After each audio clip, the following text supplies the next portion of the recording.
Hey, it's Gerald from Lakers Fast Break. Anchor is the easiest way to make your next podcast. It's absolutely free, and their creation tools will allow you to record and edit your show right from your phone or your home computer. Anchor will then distribute your podcast for you so it can be heard on great podcast outlets like Spotify, Apple Podcasts, Radio Public, Google Podcasts, and many more. You can even make money from your podcast with no minimum listenership. It's everything you need to make a podcast all in one place. So download the free Anchor app today or go to anchor.fm to get started on your next podcast.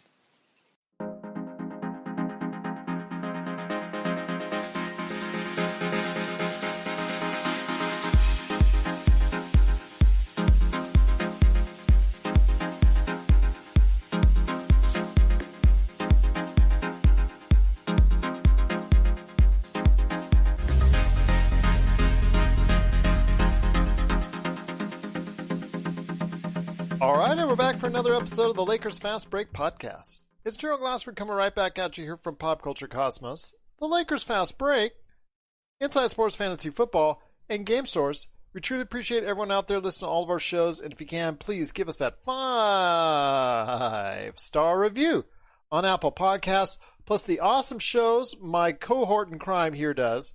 He does the Run the Floor and the NBA Draft Junkies podcast, so you got to give him 5 stars for those shows too, along with Pop Culture Cosmos, which we dropped a new episode this week, Inside Sports Fantasy Football, which we're going to drop a new episode this week, and everything that we do on both of our programs as well. Well, you know what? A great day indeed if you're a Nuggets fan, making history. I think it was 74 years, I think is what I heard. The first time in 74 years in the NBA, a team has come back not just once, but twice, from down 3-1 in 2 different series, back-to-back, and it was the Denver Nuggets today with a most surprising 15-point win over the Los Angeles Clippers. Also as well, there was a great game. What do you know? Another awesome down-to-the-wire game in overtime where it was a tremendous performance by Jimmy Butler and a just truly awesome block on Jason Tatum by Bam Adebayo. That was one of the best blocks I've ever seen, I'll tell you right now. And yeah, it's ever. That was just sensational. And there was just 2 great games indeed. Just one that was really surprising and one that came down to the wire. And here today to talk to me about that is my good friend. You got to check out what he's doing today. If you're watching on Facebook Live, his awesome array of videos that he's doing time in, time out, week in, week out, day in, day out at NBA Draft Junkies on YouTube. Plus his site, NBA Draft Junkies, and of course, I mentioned earlier his podcast, NBA Draft Junkies, and of course, the Run the Floor podcast as well. It is my good friend, Rafael Barlowe. And Rafael, I was wondering if you hear that sound. It sounds like something's on fire. Oh, yes, it's the Clippers getting roasted on Twitter. Oh, yeah, it's they better not log on to any social media tonight. I mean, Kawhi probably doesn't really have it, so I think he'll be indifferent about it. But yeah, it's a rough night. It's the sound you hear might be the Clippers front office burning contracts. Also, well, that's the first thing I want to ask you. I think it's going to start with not just the players. I mean, they might look at that, but there's the situation there with Doc Rivers and how he never really had 100%, I think, control of this team. And he even admitted to such at various points in time in the bubble. But we heard off and on, I'll check my email right now, CC805. And while I'm doing that, I want to ask your opinion on this real quick, my friend. When it comes to what we saw with the Clippers, yeah, okay, maybe they never got it all right in the bubble, but they've had a couple months in the bubble now to get things right. Even with the late arrivals of Williams and you know how long he was quarantined and all that, and of course Montrezl Harrell. They had plenty of time to get this thing right. Because the Lakers, to me, I just think with the Lakers, when they've said they've only had 10 games together and whatnot, I think that's a little bit overblown as well, because they've had weeks of practice as well. What are your thoughts on the Clippers and how everything just imploded in this round? Well, one, you can't use that as an excuse, because if there was any team that should have been out of shape or that didn't have time to gel in the bubble was the Nuggets. I mean, remember, they started off with like 8 players. Like they didn't have enough guys to run 5-on-5. Yeah. Either he didn't start playing until the last game or so in the seeding games, or he started playing late. Gary Harris just got back to playing the last game or two of the last series. So, yeah, I mean, I don't think the Clippers can really use that as an excuse. And nobody's going to give them a pass because, they were kind of a little arrogant coming into the season. And, just the way that, I mean, you can say it started off with Pat Beverly and the guys clowning Dame when he missed those free throws. The way Morris, how he was fouling Doncic or whatever. And then, just so many different things that have made people not like the Clippers, this season. And so, yeah, I mean, it just sounds like an excuse. I mean, I just read that Doc said they had a few guys that were out of shape, and Chris Haynes reported that guys, needed breathers in the fourth quarter. So it's going to be really interesting to see what happens going forward. I mean, Doc Rivers, he's such a good guy, and I think that because he's he's known as just a good person, and he's well liked by the media, but you have to really, really question, has he been the right coach as far as winning and, being a championship coach with this Clippers team? I mean, he's been a coach since maybe 2013. He's never been past the second round. Yeah. Not once. And he's had ridiculous talent. 3 different guys won 6 Men of the Year. I mean, Chris Paul was All-NBA. Blake Griffin was All-NBA. DeAndre Jordan was All-NBA 1 year. He had 2 guys make All-Defense this year. Yeah, DeAndre Jordan was All-Defense. Yeah. At his height. Yep. JJ Redick. I mean, he's had talent, like from top to bottom in the last 5 years. Outside of Golden State, you can't really name a coach that has had more talent or more guys win different individual awards and accolades. And so, I mean, I wouldn't be shocked if he doesn't come back. He's also the highest paid coach in the NBA. So can you justify being the highest paid coach in the league when you haven't been past the second round? That's right. You can't. It's hard to justify that, especially when on paper.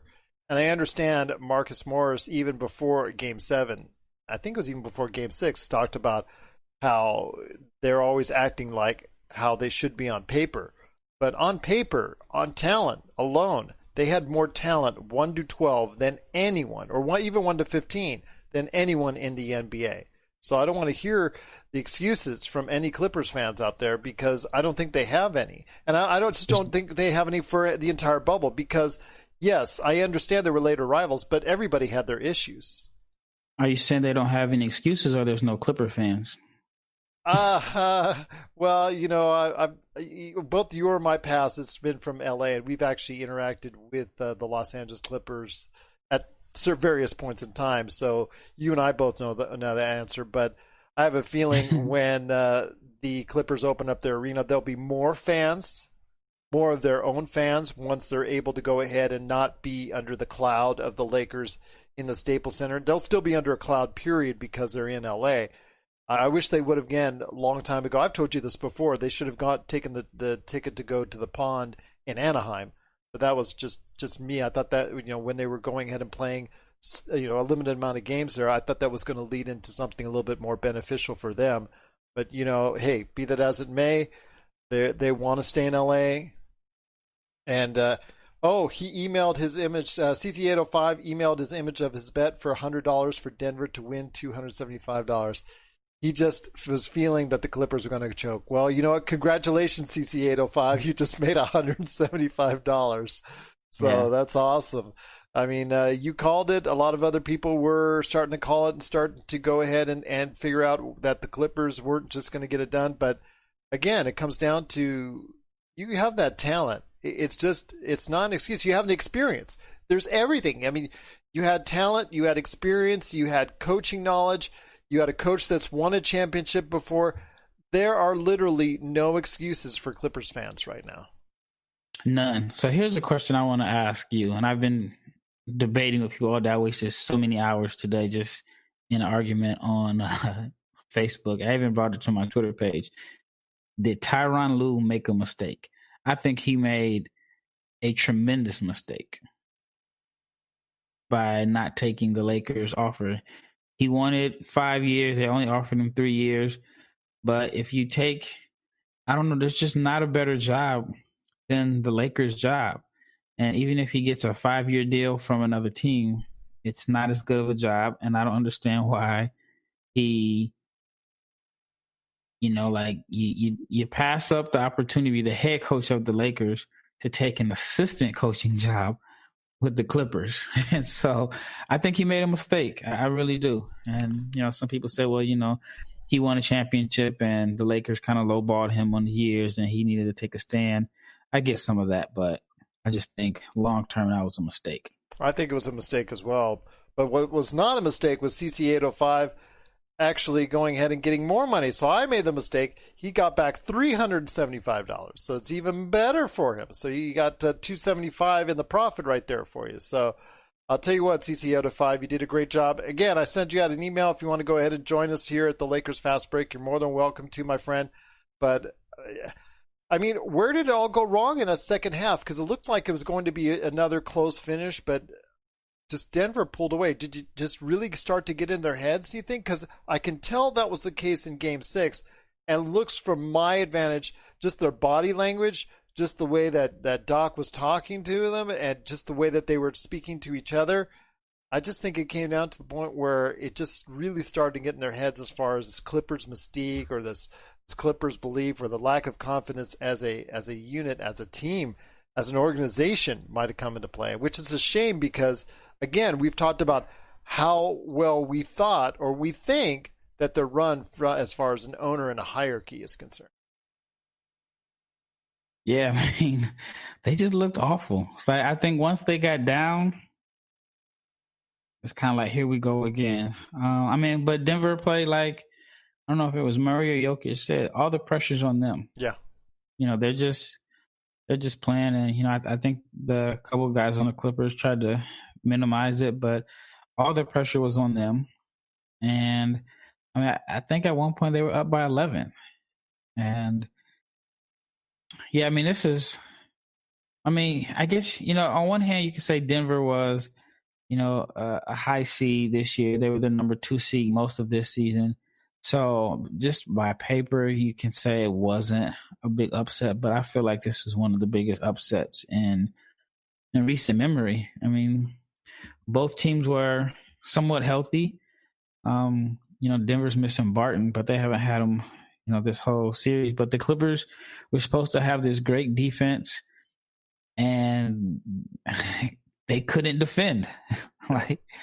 They couldn't defend. I feel like Montrezl Harrell probably lost some money in the bubble. He's going into a free agent year. He was unplayable at times. Jokic and Murray, those are legit superstars. Yeah. They were, Jokic is an all-star. Murray's never been an all-star, but I think he's a legit superstar at this point. 40 points against the Clippers. I don't know how many 40-point games he's had in the playoffs, but he's big time when the lights are bright. Well, remember, this is what I told you needed to happen earlier in this series, is that we didn't see those breakout games from Jamal Murray. Mm-hmm. He was struggling really hard, whether it was fatigue from the last series or whatever was going on, or whether it's not that, he was getting beat up by a combination of Kawhi, PG, and Patrick Beverley all ganging up on him. People were going ahead and marking him on that because I was seeing either he was not taking enough shots or he was not very efficient. And I said to him, I think I said to you that if they needed to go ahead and win the series, they needed to get a great game out of him. And you also remarked that same exact thing, and they did, and they got it at the right time. At the right time. Yeah, like I said, I can't really say enough about the respect that him and Jokic have earned just in this playoff run. I mean, down 3-1, not once, but twice.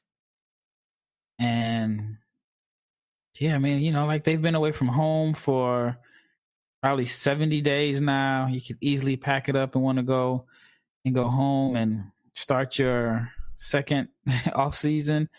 But they want to win. They came to play, and yeah, it's just going to be a long, short off season for the Los Angeles Clippers, and I think some changes are going to be made. So that's what I ask you right now. I'm also going to try and reach out to one of my good friends, Anthony Barber, who over the past 3 years we've talked so much.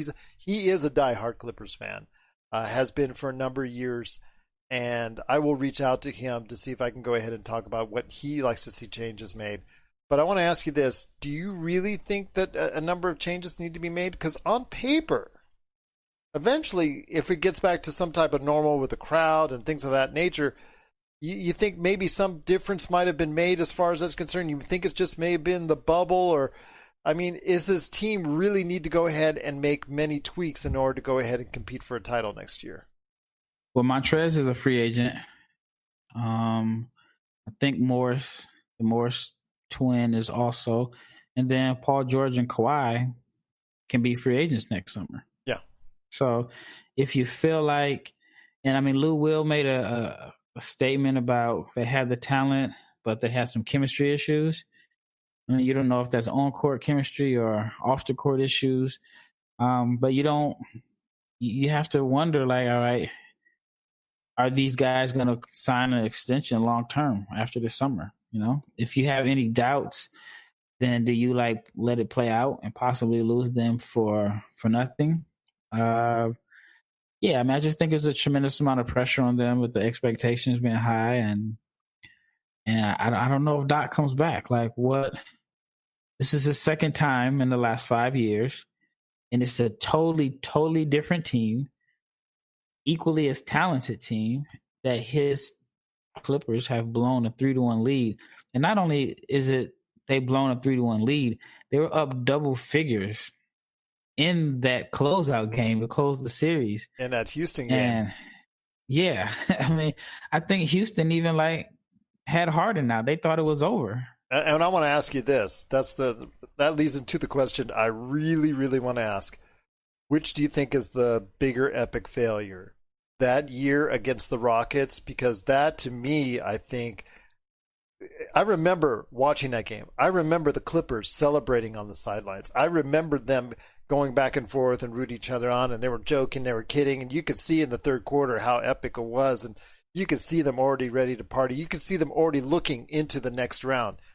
And then you have today's game, which, like you said, once they got up, they started to look like they were already just beaten down emotionally, beaten down mentally, even though they were not down sometimes by as little as 2, 3, 4, 5 points. They were still looked like that they had already down by 2 dozen points. So I want to ask you this: which do you think is the bigger failure of the two? Because on paper, I would say this team was more skilled than that team, but not by much. That's tough. I think that I don't know if the other team had more weaknesses, I think, that could have been exploited in this one. Even I look at that team, and I was around. I was around that team earlier that year. Yeah, I was around that team earlier that year. So I was living in LA, and the guy I was working with, he was on the team. So I knew of some of the issues that they had in the locker room that year. So I knew that the guys weren't getting along.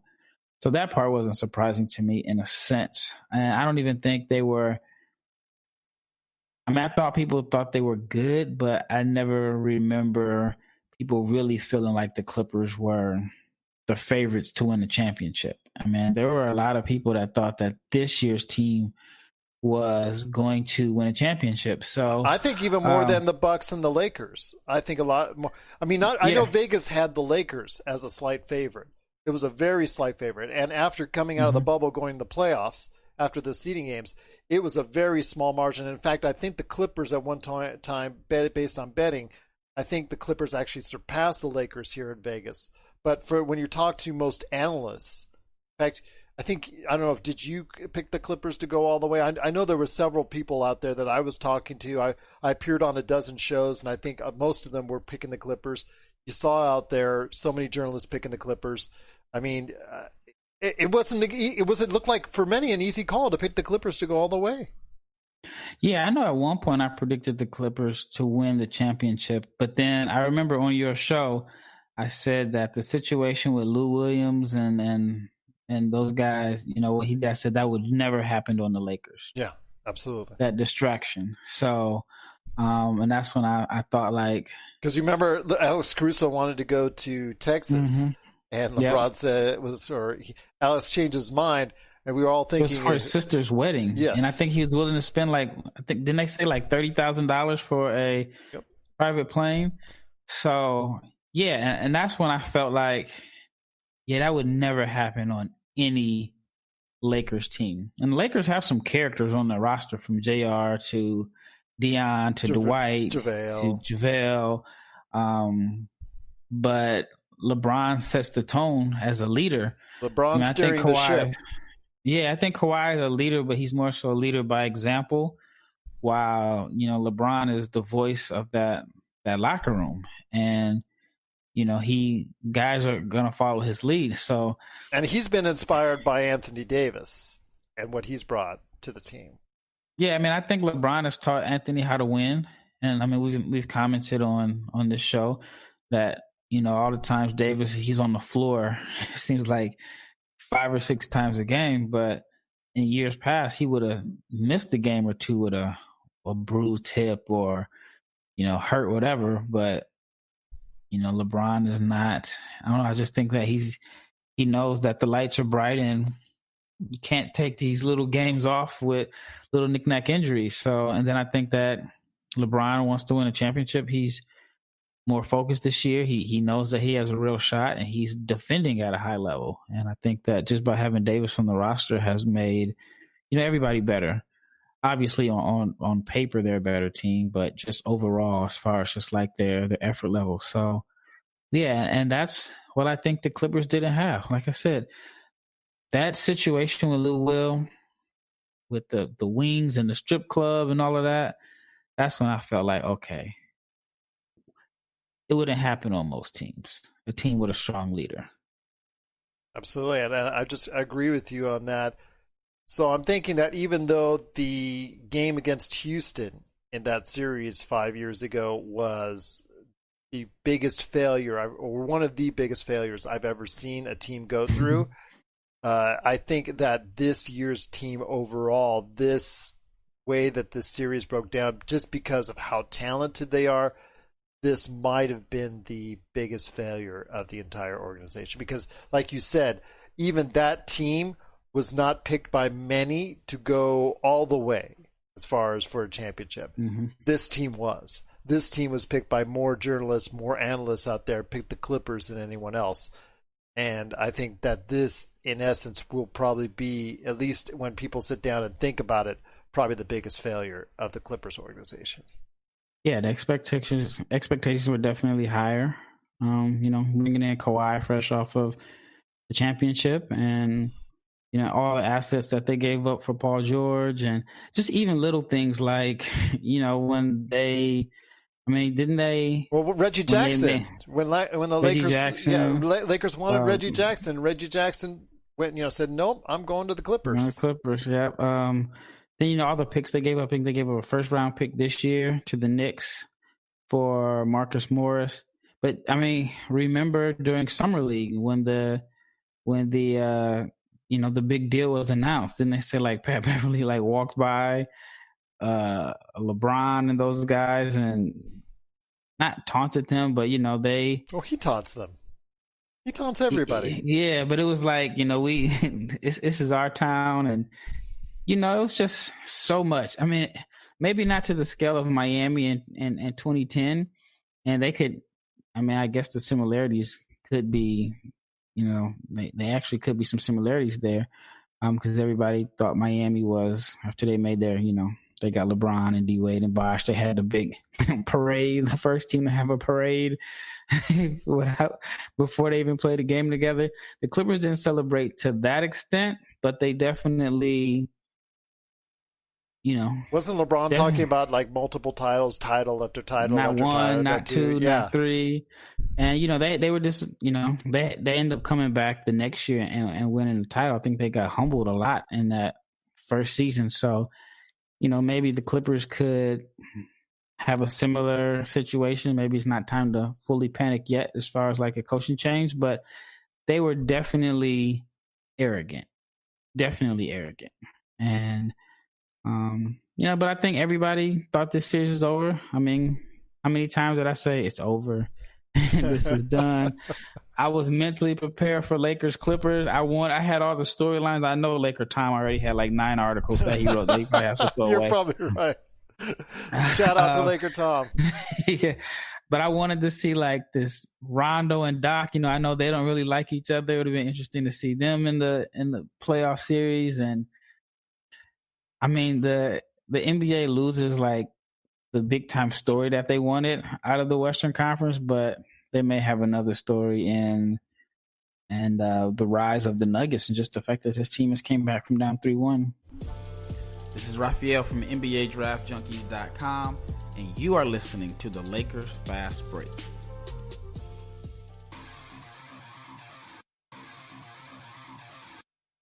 Needing an edge for your fantasy football team?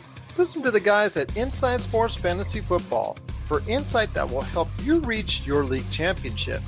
That's Inside Sports Fantasy Football. Check it out today on your favorite podcast outlet. Hey Lakers fans! Looking for the best place to go for up-to-date news, information, original videos, articles, podcasts, opinion pieces, and discussions about the Los Angeles Lakers? Well, look no further than Lakerholics.com. With a legion of followers always there talking about everything Lakers and the NBA, there's no better place to go to share your fandom as the team heads toward another championship run. So stop by and be part of the conversation today at Lakerholics.com. And they have such a great future going with Bol and, of course, MPJ, who's provided some flashes of what you will see in the future from him going forward, provided both stay healthy. And they've got a lot of young talent. They've got a lot of talent they could go ahead and use in trades. They've got a lot of talent that's interesting. They've got a good amount of depth as well. They're one of the deepest teams in the league. I mean, their future is really rock solid going forward. Yeah, I think Murray's 23. Jokic is probably 24, maybe 25 at the max. Porter Jr., even though it seems like they've played well when they've cut his minutes down. Yeah, and him coming off the bench. Yeah, he hasn't been a big factor. Other than the game he hit those big threes at the end. Bobo, I don't think he's really in their plans just because. Well, don't count him out. He's got talent. He's got talent. No, he's definitely got talent, but he fell. I don't know if he was drafted or late second round. But that was the foot injury, right? Foot? Does he like basketball? I mean, you got to think he injured his foot. What was that? Like November 2018? Well, he's not going to play. He's not going to play now at such a crucial time since he's only played just a very small amount of games. He missed this whole season. Yeah, and he didn't play at all this year. He just played in the bubble a little bit. So, yeah, you can't expect someone to come out like that, as far as 6-7 games and then be able to make a contribution, no matter how good he looked in, like, the seeding games or the preseason games before the seeding games or what have you. Will Barton, but he only played because they didn't have enough guys, remember? That's exactly. why he was starting, and Jokic was starting at point guard. They didn't have any guards. So Will Barton's not even in the for the team, he's right? Not there. He's injured, so... I mean, the things are looking up for the Nuggets. They're definitely a force to be reckoned with. Like you said, with behind Jokic, who did such a fabulous job, 16 points, 13 assists, 22 rebounds. I mean, you had a tremendous performance from him and Murray. And when those two are clicking like that, it's, even when you have an off-shooting game from Jokic, he's able to do so many different things on the floor. it's just so beautiful to see how he can manipulate the entire offense from where he stands from out on the top of the key, or whether he's posting up, or all the different things that he can do. It's just amazing to see. But I want to ask this before we go ahead and catch on or at least touch on the Miami game, and that's coming up here in a sec. Kawhi and PG, when this team and the Clippers needed to get it done in the clutch, which he did so regularly last year for the Toronto Raptors, he wasn't able to get it done today. I mean, 6 of 22, 14 points, an absolutely miserable performance, minus 21. Paul George, 4 of 16, 10 points, minus 20. I mean, you just go on and on. Montrezl Harrell, even though he still wasn't good defensively, at least he gave them 20 points. It just seems like they weren't able to get. Lou Williams only gave them 7. I mean, these are your top 4 players on your team, and really only one of them actually got anything done productively. So I want to ask you this, my friend.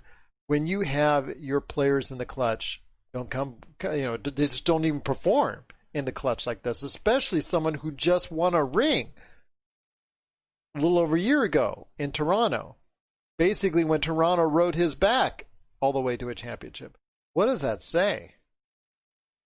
It might be a Clipper curse. I mean, Kawhi is known for coming up big and big games, and this is the healthiest I've seen him since he left San Antonio.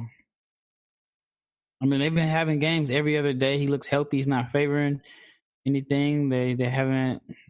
I don't know. I mean, I just he feel was like great in Game 6. Yeah. I mean, Paul George had 30, I believe, in the last game. Yeah, it's just they could not put it together when the game was on the line, and I don't think they scored a point in the fourth quarter. It just looks like they got punched in the mouth when Denver took the lead. It was like, here we go again, and I mean, all their shots were coming up short, and they would get a couple stops on defense and couldn't convert. They were missing wide open shots. It was just a nightmare performance for the Clippers. I don't think you could have had a worse performance in the Game 7 at the worst possible time too. I mean, yeah, I know they were up exactly, and I know I make all the jokes or whatnot. I try to be actually a little bit more sympathetic because again, I've seen the misery that Clippers fans, as Rafael would say, all 5 of the Clippers fans have had over the years. And I actually know, again, like I said, a longtime Clippers fan, Anthony Barber, who's a really, really awesome guy. And you kind of feel for him when you continually have that, like me with the Angels for so many years. You had so many, never going to win it, or me with the Los Angeles Kings in hockey, and you're never going to win it. You're just told year after year, it's a curse, it's in your mind, it's in your head. It's in their minds, in their heads. It's just a curse. It's never going to happen. And to finally break through, that feeling you get once you go ahead and push through, I don't know where they go from here, really. Because again, if you try to make too many mistakes, you might end up making it even worse. Yeah, I mean, I feel like losing to the Lakers, even though you don't want to lose to your rival. You don't want to lose to, the Lakers, especially if you're a Clippers fan and you talked a lot of noise all season long. That's one thing. And I think that's more understandable than losing in the second round to the Nuggets and blowing a 3-1 lead. Exactly. That's going to be tough to swallow. And I just wouldn't be shocked if, we get an alert from Woj or Shams tomorrow saying that, Doc is gone. I don't know who they would hire. Maybe a Kenny Atkinson. Maybe D'Antoni would be funny if they want to bring in some, Tyronn flavor Lue, to the offense. Sam Cassell, right there. See, I think that because they're so tied in the Doc, I wonder if you just start from scratch. Well, Sam Cassell's one of the leading candidates for Houston, so that may be of great interest for him to go there. Yeah, I don't know. I hear his name being attached to it. I hear that, yeah, just because he won there and he's so loved there. But yeah, I wouldn't be shocked if they just clean house because those guys are so tied and connected to Doc. I mean, I even think for Lou, personally, it would be a tough choice because Doc is like his mentor. Doc is the one that got him into coaching, and then Doc loses his job, and then you replace him, and so I think that would be tough. And plus, I mean, for the most part, that staff has been together for years outside of Lou. I think Mike Woodson's in New York now, but Sam has been with them since at least 2015 when I was around the team. So I don't know if Ballmer has the money to eat any salary. He has the money to. Well, that's what I want to ask you. If let's say you're Steve Ballmer, and let's say you're going to go ahead and think about what you're going to do tomorrow. You sit down and plan out. Are you going to push the panic button? Are you going to go ahead and want changes? What do you think you should be doing? Yeah, I'm calling the Spurs and I'm calling Pop and I'm saying, here's a blank check. I mean, I know you're probably unlikely to leave San Antonio. I know, do you want to rebuild or do you want... But then again, Kawhi, I forgot about Kawhi and can't really. And Pop may not have the best relationship, but Ballmer has the money to say, hey, I need you guys to fix that. Here's a blank check. Well, yeah, he would be probably the best choice at this time for anyone. Obviously, it didn't work out for Brooklyn because we had heard those rumors, but they decided to go in a different direction with Steve Nash. But we heard those rumors when it came to what we saw with Greg Popovich. So will he move? What team would he move for? I mean, this is a team that at its core, at its base, on paper, again, and I'm saying that word in quotations, looks like a team that can go all the way again, or looks like a team that can compete for an NBA title, even in a revamped season coming up later on with Golden State, Portland looking healthier, looking better, et cetera, et cetera. I still think that they are a viable contender for the championship, so I don't want to slight them, but any personnel changes that you would consider outside the coaching ones? They have a tough decision with Montrez. Do you bring him back? I mean, maybe his value has been a little lowered since the bubble. I think Marcus is a free agent, if I'm not mistaken. So, I don't know if you can bring both of them back because I think Marcus may want a bigger role, and he could definitely get bigger offers and more playing time elsewhere. Reggie Jackson, he's probably not going to want to. He's probably going to test the market to see if he can get a better offer. How crazy it is that? Well, I was going to say how crazy it is that Markieff Morris was playing, Marcus Morris is out playing him right now. Yeah. Yeah, I'm just disappointed, man. I wanted that storyline. LA versus LA, two twins, competing in the bubble. Rondo, Doc don't really, have the strongest relationship. The LeBron versus Kawhi debate over who's the best. It just would have been an awesome story. It's almost as bad as all the years that we wanted Kobe and LeBron in the finals and we never got it.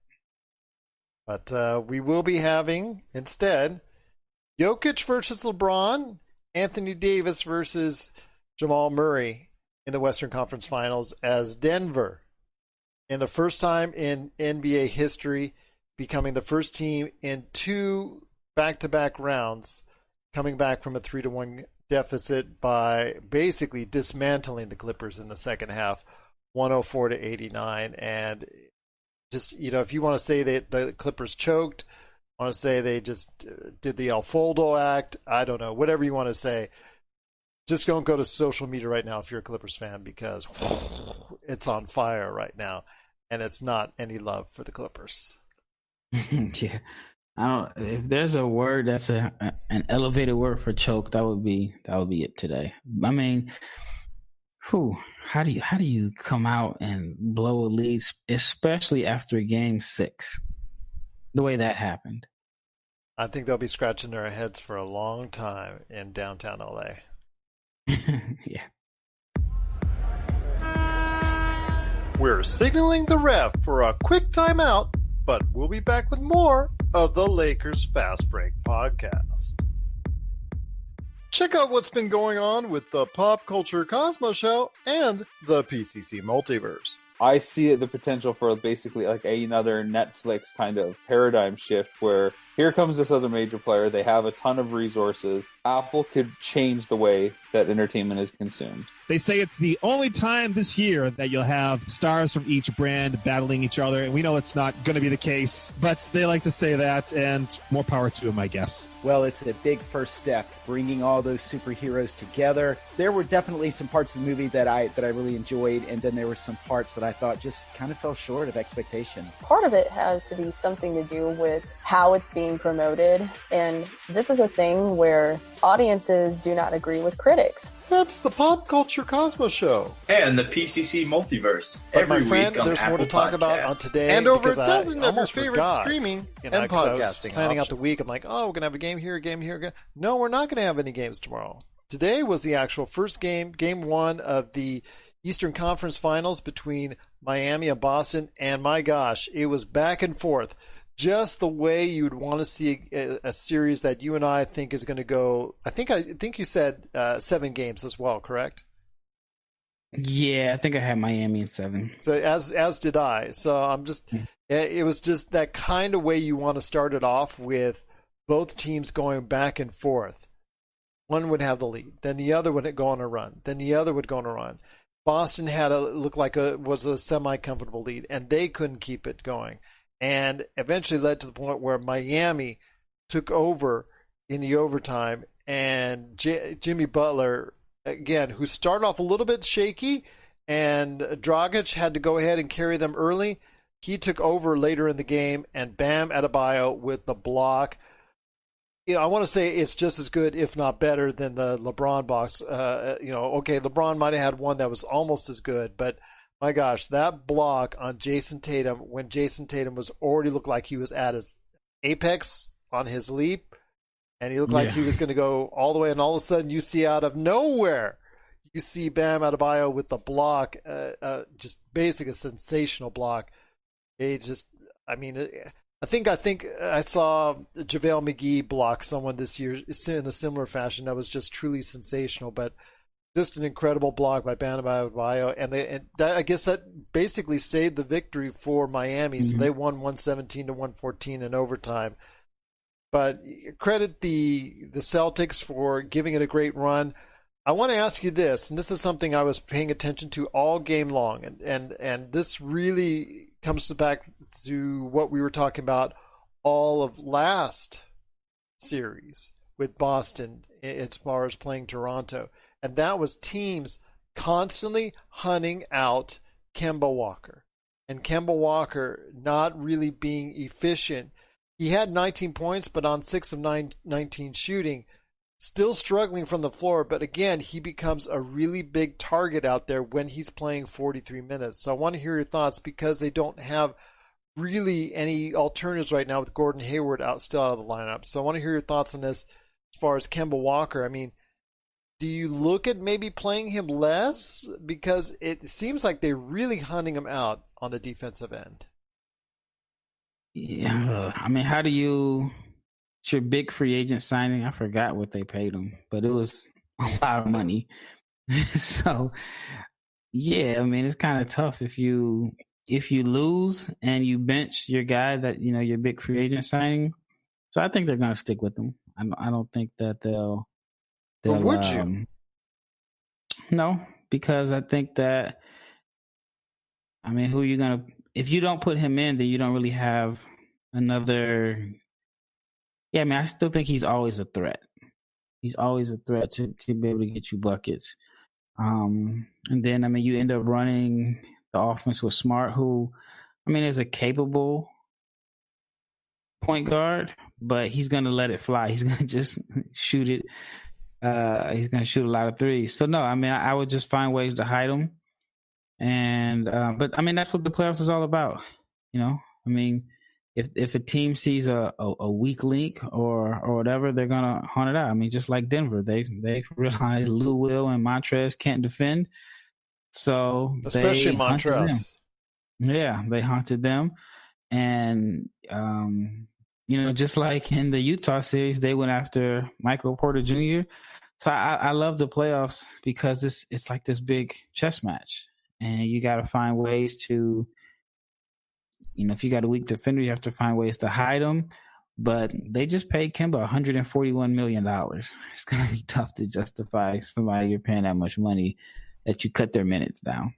What about if Gordon Hayward comes back? Because he's expected back this series. He's the individual I would go after first as far as cutting down time on.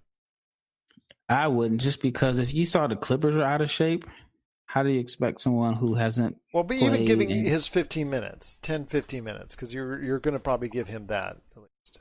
Well, if I'm Miami, I'm hunting him for 15 minutes. I mean, we've got guys that have been playing every other day for the past, month? Yeah. And so, I mean, you can't simulate basketball shape. You can't simulate playoff intensity. And, I'm surprised that Gary Harris has been able to. I'm surprised Rondo. What he's done. Yeah. Well, I think at least with Rondo, it was a hand. So he's probably been doing a little bit of something. Well, if it's a foot or leg injury, I think that's tougher because you're completely off of it for a while. And so, I think with Rondo, it's a little bit better.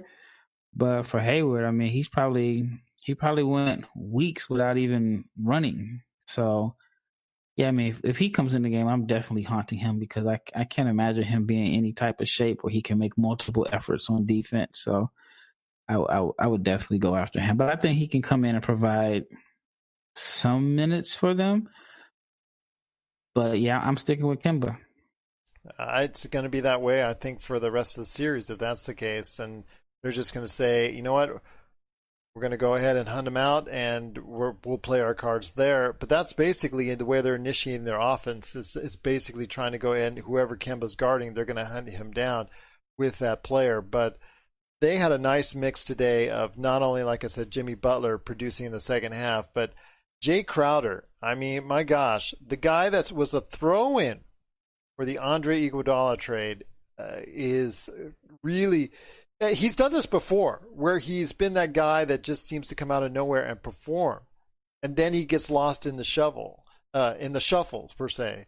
And just to see him perform at this level consistently here in the playoffs again, for me, it's a good, heartwarming story again because this guy was discarded off by Boston. I'm hearing Boston radio at times today during today's game, and I'm hearing them saying, well, that they used to chant that Gordon Hayward's going to replace you. Gordon Hayward's going to replace you. And they're saying that it was mostly on the attitude of that they didn't want to necessarily replace them. They wanted to have Hayward and Crowder. No, my opinion is I think they wanted Hayward and not Crowder. And because I know Crowder wasn't really that good with the Celtics, but it seems like he's that player that seems to excel in certain specific cases.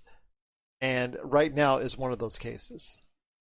Well, if I'm not mistaken, they had to. Well, he signed from a player perspective, one of the worst contracts in NBA history. Very player friendly. I'm very team friendly. Team friendly. Yeah. So I think they had to throw him because remember he went to Cleveland, so they had to throw him in that deal for Kyrie.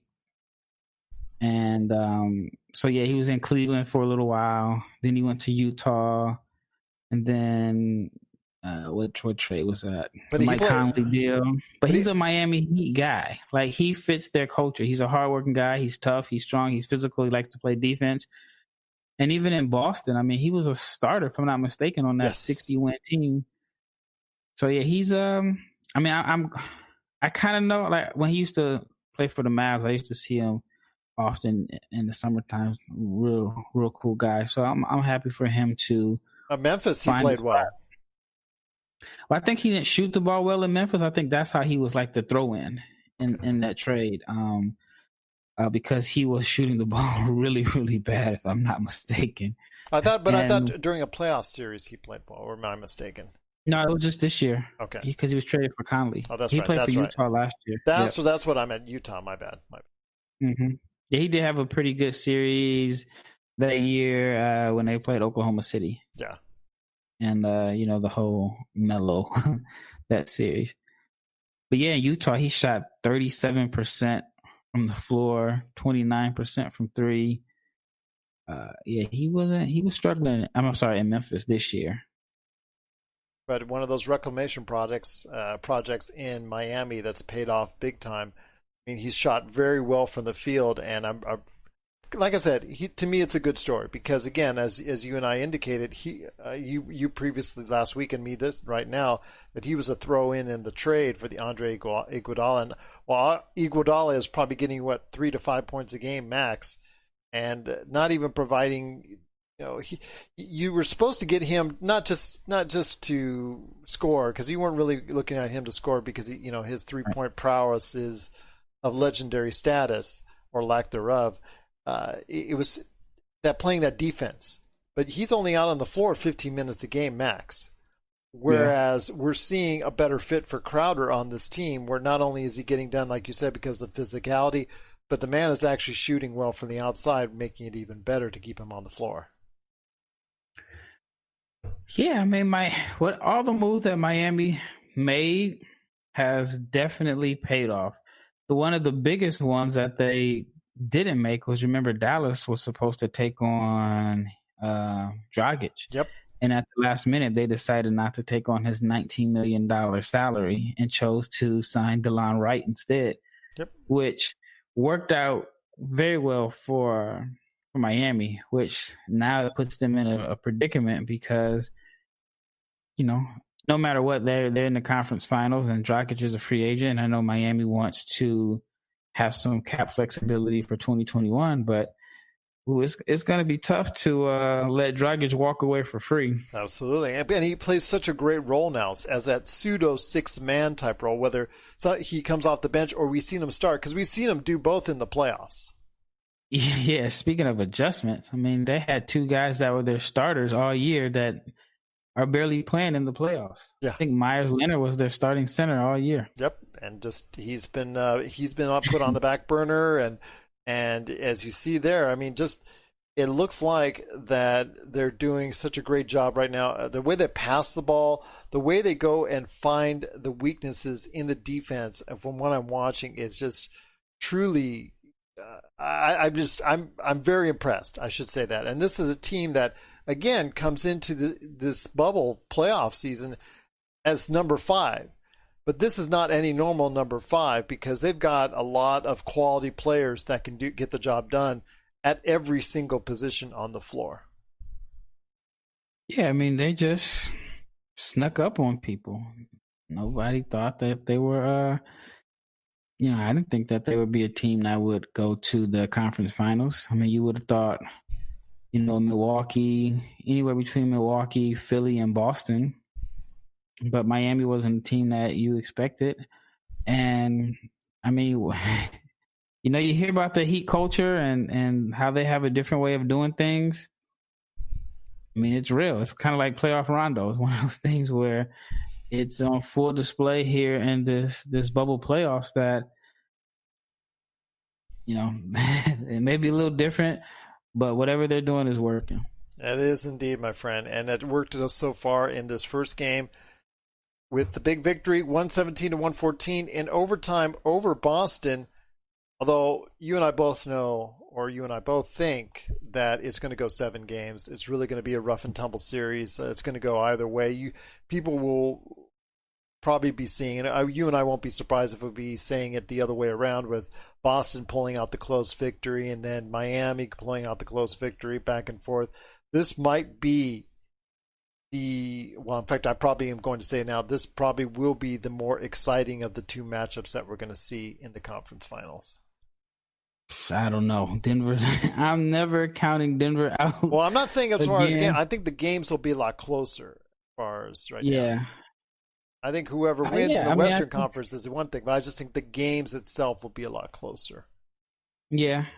I think, now, hopefully they're not going to be on the same day.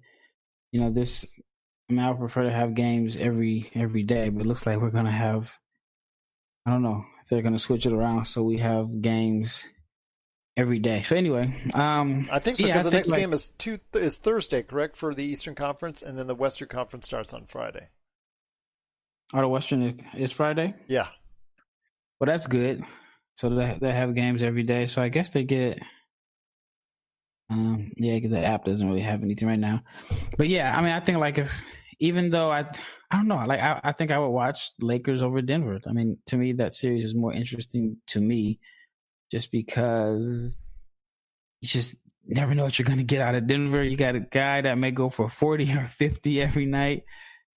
Jokic and Davis is there's so much small ball being played and talked about. And then, you got Jokic and Davis. That it's going to be a very interesting matchup. I'm just looking forward to it. What if the Lakers go up 3-1? I mean, then you got to treat game, 5, like it's game 7. You don't want to give them any life or hope. Absolutely. Because, people will start saying, oh, the Nuggets are down 3-1. That's right where they want them. Like today's game, I almost, because I was kind of tired, and I was up late last night and got up early this morning and was doing a bunch of work, and I was feeling sleepy, and I said I was really thinking about setting my alarm for about, take a 30-minute nap and just wake up for the fourth quarter, because I felt like that's when the Nuggets-Clippers game actually starts in the fourth quarter.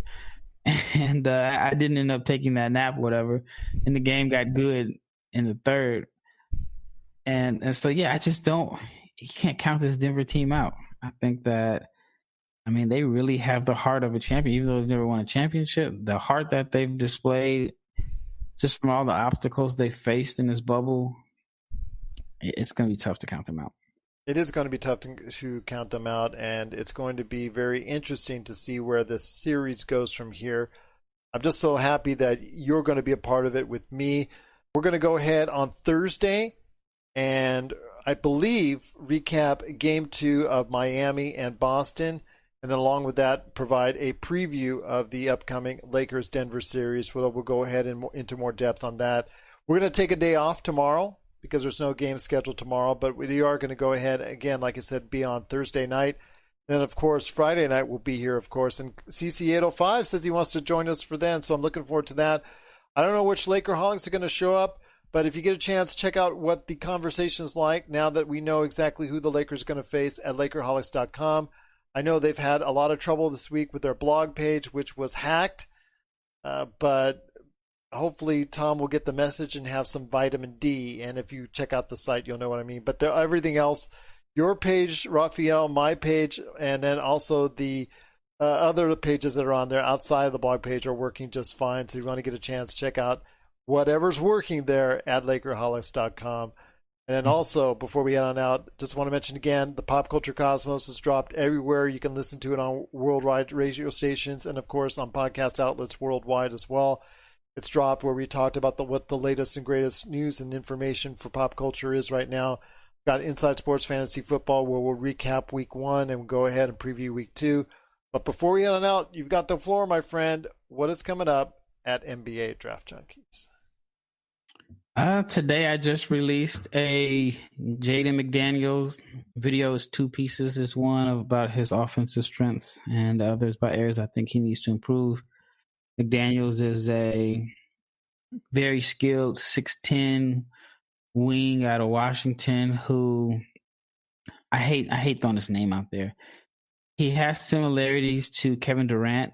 I mean, it's just as far as like body type and coordination and ball handling. He's definitely not the shooter as Durant, but he just, like the way he moves, highly skilled guy. He just is very inconsistent, doesn't always put it together, but I think that he would be a very good pick for a team picking maybe mid first round to late first round. If they have a strong developmental staff, I think he has a really high ceiling. I think he's one of the top 5 most talented guys in this draft. He had a good freshman year. It's just a matter of him putting it together. He does have some big flaws that he needs to work on. But yeah, I did a 2-piece video with him, and then I've been interviewing different guests who come on the show or the podcast and talk about their big board. So I have a couple of those interviews lined up for this week, and my goal is to just put out a new video every day this week. So far, it is Tuesday, and I put up 3, so I'm ahead of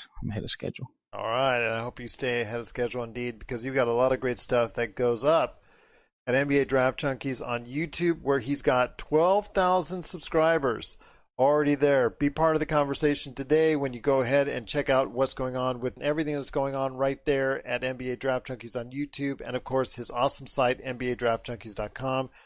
Anything coming up for Run the Floor? I haven't asked you about Run the Floor lately. Yeah, I haven't done anything with that one. And